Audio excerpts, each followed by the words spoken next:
کاموں کے لیے اس کو استعمال کریں۔ اگر کسی کا اتار کرنا ہے تو 11 مرتبہ پڑھ کے اس کو کریں۔ کسی پہ لیمو اتار کے کاٹنا ہو، ہر لیمو پہ 3 مرتبہ پڑھ کے اس کو اتار بھی کر سکتے ہیں، کاٹ بھی کر سکتے ہیں۔ اور جو کچھ طریقہ کار میں اپنی ویڈیوز میں بتا چکا ہوں، چاہے وہ کسی بھی پڑھائی کے ذریعے ہو، اور اگر آپ دیکھیں کہ تشخیص میں اگر کسی کے اوپر کوئی چیز سرزد ہوتی ہے، کوئی چیز ظاہر ہوتی ہے، تو آپ اپنا کام اس سورہ قریش کہری کے ذریعے کریں گے تو یہ بہت تیزی سے کام ہوگا۔ تو میری طرف سے میرے تمام چاہنے والوں کو اس کی اجازت ہے۔ اب 111 بار اس کو ود میں رکھیں۔ اب ماہ شعبان کا مہینہ ہے تو اپنے آپ کو تھوڑا سا ویسٹ مت کریں، بلکہ درود پاک کا اہتمام کریں، بالخصوص سورہ توبہ کی آخری 2 آیات کا۔ اور ابھی انشاءاللہ تعالیٰ کچھ دنوں بعد ہم چاند کی 13، 14 اور 15 شب میں بھی داخل ہوں گے، تو یہ 3 دن بھی آپ کے لیے بہت اہمیت کے حامل ہیں۔ اور اس 3 دن میں بھی آپ چاہیں تو سورہ قریش بھی اس میں کر سکتے ہیں، اس کے علاوہ سورہ مزمل شریف کی بھی زکوٰۃ ادا کر سکتے ہیں۔ اگر آپ چاہتے ہیں کہ آپ کے پیارے اس دنیا سے رخصت ہو گئے ہوں، آپ ان کی زیارت کریں، یا آپ معلوم ہو کہ آپ کے پیارے کس حال میں ہیں، اور آپ ان کو اصال و ثواب کے لیے بھی یہ عمل کر سکتے ہیں۔ عمل ہے سورہ مزمل شریف۔ 3 دن اگر آپ حافظ قرآن ہیں، آپ کو سورہ مزمل شریف حفظ ہے، تو آپ 13 تاریخ کو 120 مرتبہ، 14 کو 120 مرتبہ اور 15 کو 120 مرتبہ سورہ مزمل شریف پڑھ کے اور اس کے بعد فاتحہ دے کے بالخصوص اپنے پیاروں کو جو دنیا سے رخصت ہو گئے ان کی روحوں کو بخشیں اور ان کے لیے دعا کریں۔ اللہ تبارک و تعالیٰ آپ کے پڑھنے کی برکت سے ان پر رحم کرے گا،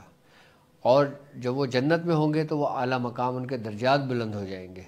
یعنی کہ وہ اور بلند مقام پر ہو جائیں گے۔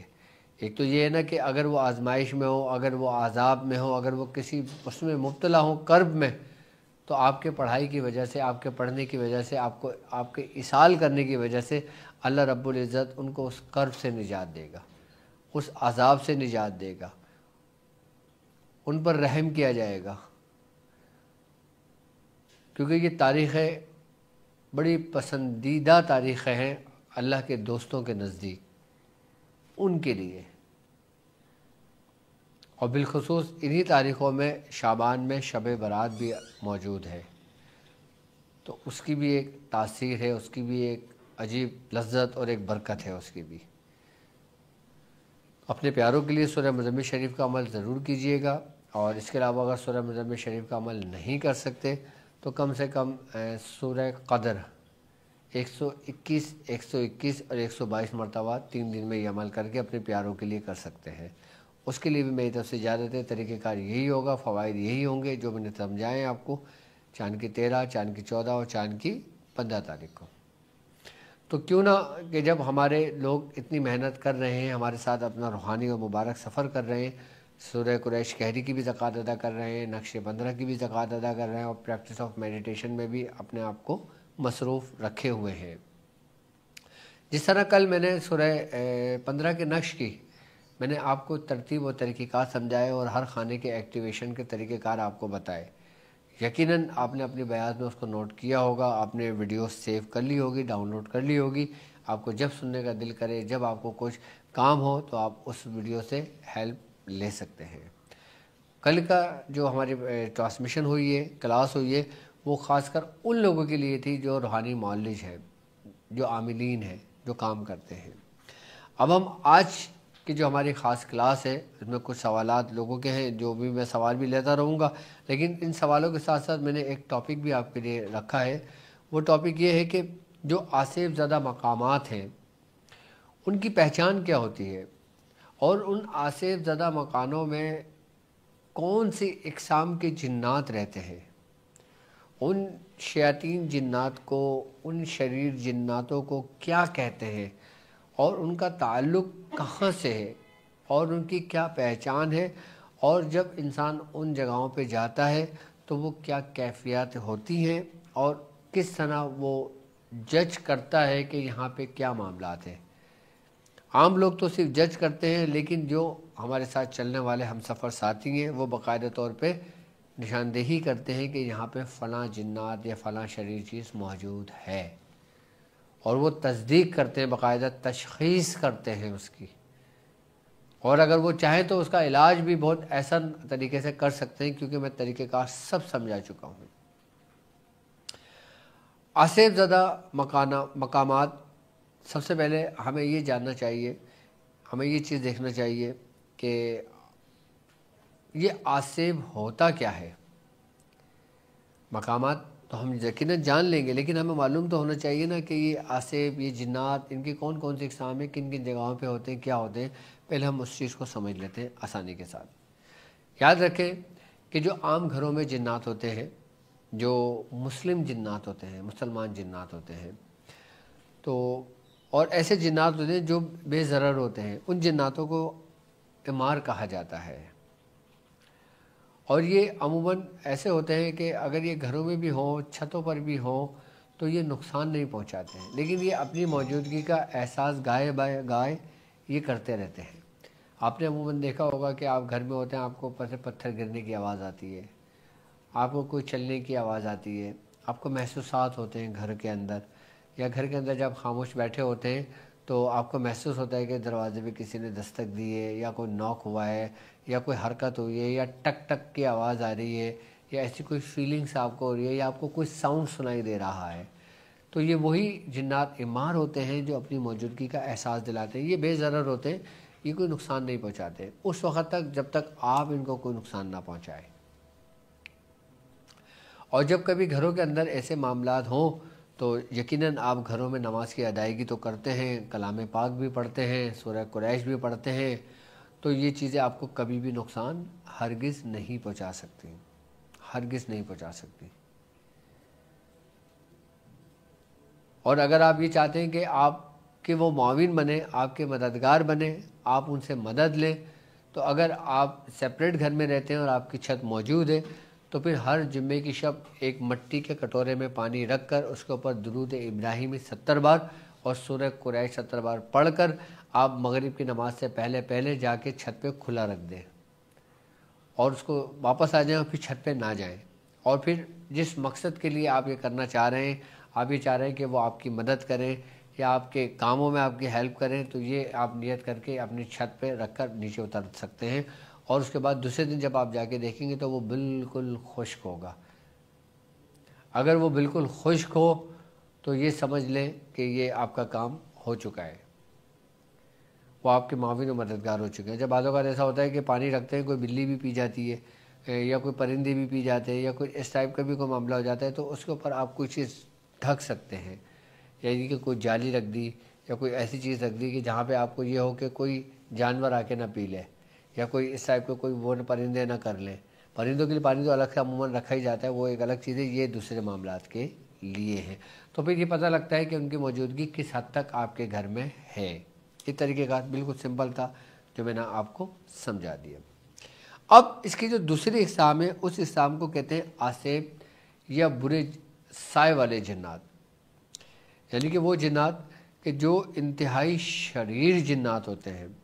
اور انتہائی شریر جنات کے ساتھ ساتھ یہ باقاعدہ طور پہ انسان کے اوپر اپنے یہ سمجھ لیں کہ اپنا تسلط مسلط کرنے کی کوشش کرتے ہیں، اپنے آپ کو وہ یہ سمجھ لیں کہ ان جگہوں کو اپنا ہدف بنا لیتے ہیں کہ جن جگہوں پر یہ سمجھ لیں کہ کلام الہی نہیں پڑھا جاتا، جس جگہوں پہ بے حیائی کے کام بہت زیادہ ہوتے ہیں، یا جس جگہ پہ فلمیں، ڈرامے یا اس ٹائپ کی موسیقی اور یہ بہت زیادہ یہ چیزیں ہوتے ہیں، تو یہ اس چیزیں جو ساؤنڈس ہوتے ہیں نا، تو یہ ان چیزوں کو اٹریکٹ کرتے ہیں اور اپنی طرف کھینچتے ہیں یہ۔ تو یہ آسیب جنات پھر ان لوگوں کو اس گھروں میں پھر منتقل ہوتے ہیں، داخل ہوتے ہیں۔ یاد رکھیے گا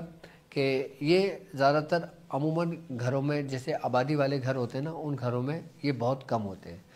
لیکن ان کا تعلق ان گھروں سے زیادہ ہوتا ہے کہ جو گھر یہ سمجھ لیں کہ بالکل ویران پڑا ہوا ہے، یا کوئی کچرا کنڈی پڑی ہوئی ہے، یا کوئی آپ وہاں پہ اذان کے وقت وہاں سے گزر رہے ہوتے ہیں، یا آپ کسی چیز کو ٹھوکر مار دیتے ہیں، یا آپ وہاں سے اٹھا کے کوئی چیز چلے جاتے ہیں، یا آپ اندر چلے جاتے ہیں ویران گھر میں، تو پھر یہ اپنا تسلط قائم کرنے کی کوشش کرتے ہیں۔ اچھا، ہماری کچھ اپنی غلطیوں کی وجہ سے یہ آسیب ہمیں تنگ و پریشان کرنے لگتے ہیں. جیسے عموماً آپ نے دیکھا ہوگا اکثر جو بچے ہوتے ہیں، نوجوان ہوتے ہیں، وہ اس مرض میں زیادہ مبتلا ہو جاتے ہیں. کیوں؟ کیونکہ بعض اوقات بچے کرکٹ کھیل رہے ہوتے ہیں، فٹ بال کھیل رہے ہوتے ہیں، یا کوئی اپنی ایکٹیویٹی میں ہوتے ہیں، یا جب کوئی ان کی بال چلی جاتی ہے کسی ایسی جگہ چلی جاتی ہے جو گھر کافی عرصے سے بند ہوتا ہے، یا کہیں کچرا کنڈی ہوتی ہے، یا کہیں کسی جگہ پہ کوئی مقامات ہوتے ہیں ان آسیب جناتوں کے رہنے کی جگہ ہوتی ہے، تو پھر وہ جب وہاں پہ وہ بچہ جاتا ہے تو اس کی مختلف کیفیات ہوتی ہیں. جب سب سے پہلی کیفیت یہ ہوگی کہ جب انسان کسی آسیب زد میں مبتلا ہو جاتا ہے نا، تو اس کو تیز بخار چڑھنے شروع ہو جاتا ہے. اسی وقت سے اس کو جسم سن ہونے لگے گا اور اس کو بخار شروع ہو جائے گا. اب ماں باپ کیا کرتے ہیں کہ اس کو بخار کا علاج کرتے ہیں، تو بولتے ہیں موسم کی وجہ سے چلو دوا کھا لو، یہ کھا لو، لیکن وہ بخار اترتا چڑھتا رہتا ہے، لیکن اس کی کیفیت دن بہ دن بدلتی رہتی ہے. پھر اس کے جسم میں درد شروع ہو جاتا ہے، اور پھر جسم میں درد ہونے کے ساتھ ساتھ اس کی آنکھیں سرخ ہونے شروع ہو جاتی ہیں. پھر آنکھیں سرخ ہونے کے ساتھ ساتھ پھر غصہ چڑچڑاپن اس میں بچے میں بہت زیادہ ہو جاتا ہے. پھر وہ چیخنے چلانے لگتا ہے. جب وہ چیخنے چلانے لگتا ہے، عام روٹین سے ہٹ کر ہوتا ہے، پھر ماں باپ کو احساس ہوتا ہے کہ نہیں یہ اس کو بخار نہیں ہے، باقی یہ کچھ اور ہی معاملہ اس کے ساتھ ہوگا، یہ کسی آسیب زدہ کی صورت میں آیا ہے. تو پھر وہ جا کے پھر وہ دم درود جھاڑ پھونک پھر وہ کرتے ہیں. تو جب کبھی بچے کے اندر ایسی کیفیات ہوں تو سورہ قریش کہری آپ کو یاد ہے، سورہ قریش کہری یاد نہ بھی ہو تو سادی سورہ قریش پڑھ کے دم کر دیں اور بچے کے گلے میں ڈال دیں. جب بھی کبھی بچوں کو بخار چڑھا کرے، فتریتہ سلیمانی آپ لوگ جانتے ہیں، میرا پرنٹ آؤٹ نکالیں اور بچے کے بدن سے مل کے اس کو جلا دیں. ابتدائی انیشیل اسٹیج کے اندر اگر کوئی بچہ آسیب زدہ میں مبتلا ہو جاتا ہے، کسی مرض میں مبتلا ہو جاتا ہے، تو فوری طور پر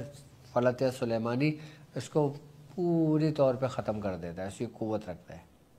لیکن جب یہ مرض بڑھنا شروع ہو جاتا ہے، بڑھتے بڑھتے اس میں پختگی آ جاتی ہے، جب اس کے دماغ پہ پوری طریقے سے قابو ہو جاتا ہے، پھر فلیدہ سلیمانی کی جگہ پھر مختلف قسم کے اتار کیے جاتے ہیں. جیسے ہانڈی کا اتار کر دیا جاتا ہے. جیسے اب ہانڈی کے اتار سے بھی اگر اس کو افاقہ نہیں ہوتا، پھر مختلف طریقوں سے اس کا کام کیا جاتا ہے، مختلف اوتار اس کے کیے جاتے ہیں. اوتار کا طریقہ صرف ہانڈی نہیں ہے، کئی طریقے کار ہیں، 1000 طریقے کار ہیں، بلکہ اس سے بھی زیادہ طریقے کار ہیں آسیب کو اتارنے کے لیے. تو اس میں فلیدہ سلیمانی بھی استعمال کیا جاتا ہے. لیکن کوشش یہ کریں جب بچوں کو بخار چڑھا کریں، ویسے نارملی بھی اگر موسم کی وجہ سے بخار چڑھے تو سورہ قریش پڑھ کے دم کر دیا کریں احتیاط کے طور پہ، اور فلیدہ سلیمانی لکھ کے مل کے اس کو جلا دیا کریں. تو آسیب زدہ جو اس میں جنات ہوتے ہیں یہ تھوڑے خطرناک ہوتے ہیں، یہ انسان کو تنگ و پریشان کرتے ہیں اس صورت میں کہ جب آپ ان کے قریب جاتے ہو، ورنہ یہ آپ کے قریب نہیں آتے، یہ آپ کے قریب نہیں آ سکتے، کیونکہ یہ شریر شیاطین جنات ہے. کیونکہ انسان عبادت میں ہوتا ہے اور اللہ کے کلام میں ہوتا ہے، تو اللہ کے کلام سے یہ چیزیں دور ہوتی ہیں، یہ قریب نہیں آتی. لیکن ہاں مسلم جنات جو ہوتے ہیں وہ قریب آ سکتے ہیں، لیکن شریر اور یہ جو آسیب ہیں یہ آپ کے ہرگز قریب نہیں آ سکتے. یہ اسی وقت آپ کے قریب آتے ہیں کہ جب آپ خود ان کے قریب جاتے ہو. جیسے مثال کے طور پہ کوئی ویران گھر ہے، آپ گھر کے اندر چلے گئے، یا وہ جگہ ہے کہ جہاں پہ انسان کو گزر بہت کم ہوتا ہے، وہاں پہ یہ شیاطین جنات آسیبی جنات بہت زیادہ ہوتے ہیں، یہ قوتیں بہت زیادہ ہوتی ہیں وہاں پر. تو کبھی بھی کوشش کرا کریں کہ ایسی جگہوں پہ جایا کریں تو پہلے اپنا حصار کر لیا کریں، درود شریف پڑھ لیا کریں، اپنے آپ کو محفوظ کر لیا کریں، اس کے بعد ان جگہوں پر پھر آپ جایا کرو. اب اس کی تیسری اور سب سے بڑی اقسام جو آسیبی جنات کی ہے، شیاطین شریر جنات کی ہے، وہ جنات ہیں کہ جن کو جادوگر باقاعدہ طور پہ سحر اور جادو کے ذریعے اپنے استعمال میں لے کر آتے ہیں، اپنی پڑھائیوں کے ذریعے، اپنی منفی قوتوں کے ذریعے ان قوتوں کو اپنے قابو میں کر لیتے ہیں اور پھر اس سے استعمال کرتے ہیں لوگوں کو نقصان پہنچانے کے لیے. جو عموماً جادوگر حضرات کرتے ہیں، شیاطین عاملین کرتے ہیں. شیاطین صرف جنات ہی نہیں ہوتے، انسانوں میں بھی کافی ہوتے ہیں جو اپنے مذہب کو چھوڑ کے کچھ قوتوں کو حاصل کرنے کے لیے اپنے ایمان کا سودا کر لیتے ہیں، کہ جن کے نہ دنیا میں کچھ کام آتا ہے نہ آخرت میں کوئی ان کا حصہ ہے. تو اللہ تعالیٰ ایسے رستے سے ہمیشہ محفوظ رکھے. تو وہ لوگ کہ وہ عاملین یا وہ غیر مذاہب کے پنڈت یا اس ٹائپ کے جوگی یا تانترک جو بھی اس فیلڈ سے وابستہ ہوتے ہیں، وہ باقاعدہ طور پہ اپنے گیان کے ذریعے، اپنے تنتر منتر کے ذریعے، یا اپنی پڑھائیوں کے ذریعے، یا اپنے ریاضتوں کے ذریعے وہ کیا کرتے ہیں کہ انہی شیطانی قوتوں کو، عصیبی قوتوں کو، شریر جناتوں کو وہ اپنے پاس بلاتے ہیں اور ان کو قید کر کے ان سے پھر کام لیتے ہیں۔ اچھا، جو اپنی پڑھائی کے ذریعے ان چیزوں کو قید کرتے ہیں نا، ان کی قوت عام جنات سے بالکل مختلف ہوتی ہے، کہ جیسے انسانوں کی بھی آپ نے دیکھا ہوگا مختلف قوتیں موجود ہوتی ہیں۔ اب کوئی انسان جسم کے اندر بڑا ہیلدی ہوتا ہے، قد و قامت اس کا اونچا ہوتا ہے، اور جسم اس کا بہت خوبصورت اور بہت وزنی ہوتا ہے، بہت قوی طاقتور ہوتا ہے، اور کوئی انسان بالکل دبلا پتلا ہوتا ہے۔ بالکل اسی طریقے سے جس طریقے سے قوتیں انسانوں کے اندر موجود ہیں، تو غیبی قوتوں میں بھی قوتیں باقاعدہ موجود ہیں، لیکن ان میں حجم کا نہیں ہوتا۔ انسان میں تو حجم کا ہے، تعلق ہے نا، جسم سے تعلق ہے نا، لیکن جناتوں میں ایسا نہیں ہوتا۔ جناتوں میں یہ ہوتا ہے کہ جو جنات سب سے زیادہ شریر ہوتا ہے، سب سے زیادہ وہ شیطانی قوتوں میں، شیطانی کاموں میں ملوث ہوتا ہے، اس کی قوت اتنی ہی بڑھتی چلی جاتی ہے۔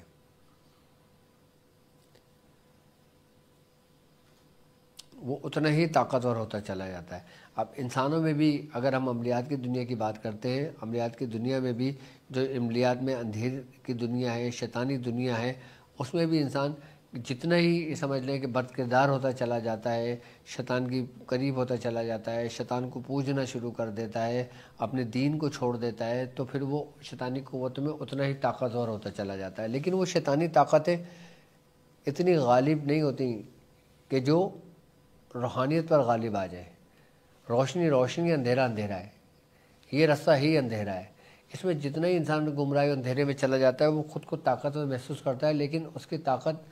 سمجھ لے گویا ایسی ہے جیسے مکڑی کا گھر۔ مکڑی کا گھر دکھنے میں کیسا لگتا ہے کہ کتنا الجھا ہوا گھر ہے، وہ کتنا وہ گھر ہے،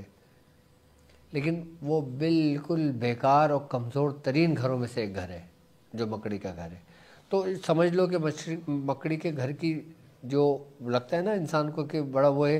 اسی طریقے سے اس عامل کی جو قوت ہوتی ہے وہ اسی کے مترادف ہوتی ہے، سمجھ لیں، جس کو وہ سمجھ رہا ہوتا ہے بہت پاورفل ہے، جبکہ وہ خود اسی رستے پہ چل پڑا ہوتا ہے۔ اچھا، پھر جب انسان جب غلط رستے میں نکل جاتا ہے، اپنے ایمان کا سودا کر بیٹھتا ہے، پھر جب وہ مرتا ہے نا، تو پھر جادوگر حمداد اس شیاطینی جناتوں کے ساتھ ساتھ اس کے بھی حمداد کو بیدار کرتے ہیں، پھر اس سے بھی باقاعدہ طور پہ مدد لیتے ہیں، اور پھر لوگوں کو نقصانات پہنچانے کی کوشش کرتے ہیں۔ تو یہ سب سے زیادہ خطرناک ہوتے ہیں عصیبی جنات، وہ شیاطین جنات، وہ شریر جنات جو کسی کے تابع ہوں، کیونکہ یہی شریر جنات جو ہوتے ہیں کہ یقیناً اگر کوئی کالے کرنے والے نے یا کوئی غلط کام کرنے والے نے اس جنات کو اپنے پاس رکھا ہے، تو یقیناً وہ اس سے کوئی نیک کام تو کروائے گا نہیں، جائز کام تو کروائے گا نہیں، اس سے وہی کام کرائے گا جو شریعت کے خلاف ہوتا ہے، وہی کام کرائے گا جو ایمان کو ضائع کرتا ہے، وہی نقصانات پہنچاتے ہیں۔ تو پھر اس کی بھی قوت اسی شیاطین جنات کو ملتی رہتی ہے، اس کی بھی وہ بڑھتی رہتی ہے قوت۔ تو یہ بڑے خطرناک ہوتے ہیں، بڑے ظالم ہوتے ہیں، ان میں کسی قسم کا کوئی رحم نہیں ہوتا۔ یہی پھر جادو کے ذریعے لوگوں پر مسلط کرتے ہیں، لوگوں کے گھروں میں بھیجتے ہیں، اور لوگوں میں یہ چیزیں اثر انداز ہوتی ہیں۔ آج کل اگر دور پرفتن دور میں دیکھا جائے تو یہ بہت کثرت سے استعمال ہونے والے جو شریر اور جو شیاطین، جو خطرناک جنات ہیں، یہ باقاعدہ طور پہ جادو کے زور پہ باقاعدہ طور پہ بھیجے جاتے ہیں۔ اچھا، اس کی مختلف پہچان بھی ہے، میں ہاتھ کے ہاتھ آپ کو پہچان بھی بتاتا چلوں۔